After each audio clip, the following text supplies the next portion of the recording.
yimaadaan oy lacagtiina qaataan oy cashuurtiina qaataan oo laydinku qarxiyo meeshiina ayaa dalaalkan ka dhisanaya taawarada ay ka dhisteen wallahi inaan ogeyn dabadeedna markay idinka soo dhamaystaan ay shilinkiina soo xaabiyaan ee halkan keenaan cafis bay soo weydiistaan oo idin doqodiimo soo buufiya baan waan idin salaamayaa dhammaantiinba waxaan idin leeyahay dhammaantiinba aad baan idin salaamayaa dhalinyarada Somaliland maalintii uu yimi wuxuu ii sheegay in dhalinyarada Somaliland uga ololeysa baraha bulshada inay isugu iman doonto bal sidii ay qarankoodan uga difaaci lahaayeen masiibooyinku ay farbadan yihiin masiibadan baraha bulshada ee qofkii difaacaba loo soo ataagaya ee aad moodo inay maxay haydayeen meelun u fadhiyaan horta waxba inaga ma qaadayaan iyaga oo anagoo intiina la leeg baan ka caydinay halkan oo shadaafta ka laabteen oo ku niri go to home halkii ku noqo koonfur ay ku noqdeen tan inaga iskale inaga u soo halganay hadaynu markii hore kibir iyo dhalinyaranimo ku geynay calankeena xamar waxa taasi waa bari hore Soomaaliland maqli jirin waxaan ahaan jiray laakiin maanta waxa weeyaan waxaynu nahay haddaba mid baa jirta dhalinyaro ay soo eega ina dhageysta wax weedan cuni doontaan jaqabta iga ilaaliya waad aragteeno baraha bulshada waxa laga yaabaa qaarkiinba may dhalan markaan anagu ku jirnay marka idinku waxa tiin soo arday ma tiidin soo arday uma badidin haddaba faqashtu iskuul lama dhigato dhalinyaradoodu jaamacadana ma dhigato dagaal iyo colaad baa ku socota marka shaqadooda kaliyaati waxa weeyaan inay baraha bulshada soo fadhiistaan marka inagu sidaynu xukumi lahayn baynu u baranaynaa wax marka waqtiga yaan la isaga qaadi waxaan idinku waarinayaa inaad caytantaan maaha imika matalan baa kuwii burburiye Hargeysa dhintay waxaan idhaa Allah ma naxariisto waxa kuugu soo horeynaya kuwa Somaliland iyagoo kuwa kale ma soo gaadhin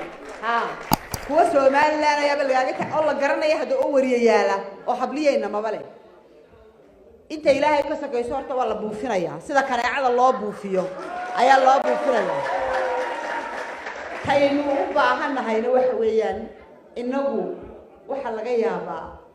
10,000 oo qabyaalada ku shaqeysay inay nagu jirto oo siyaasi leh oo suldaan leh oo maxay leh oo wax walba leh intaasa inna saraysay laakiin maxaa la doonayaa inagu kaga gudubno waxa laga doonayaa inaynu kaga gudubno isku duubni adduunyadu markay wax bedelayso waxay soo bandhigtaa waraaqay la dhaxmartaa ardayda jaamacadaha iyo ardayda iskuulada arday waliba uu saxeexaa qodobka isaga wuxuu ka aaminsan yahay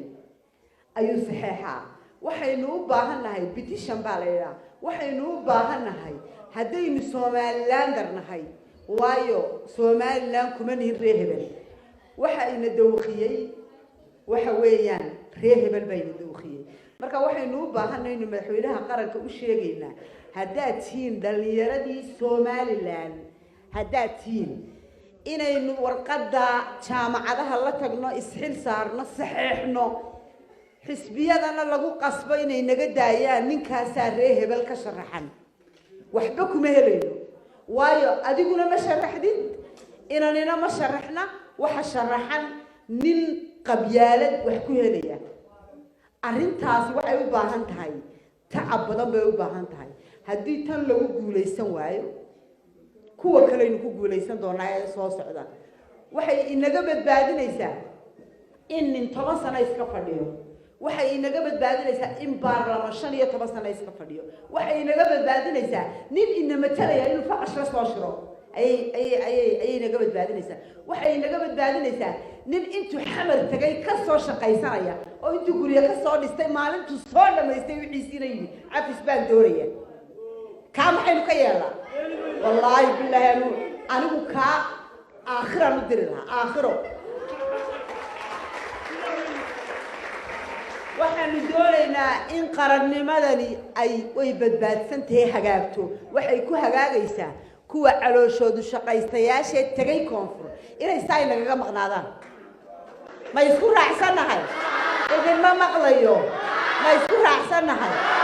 waxa weeyaan madaxweynaha qarankana waynuu sheegaynaa waxaynu leenahay dadka intay tagaan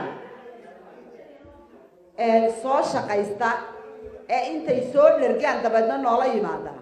mid yarna xamar baan odhanaya horta halkana waanu idinkaga adkaan halkaana waanu idinkaga adkaan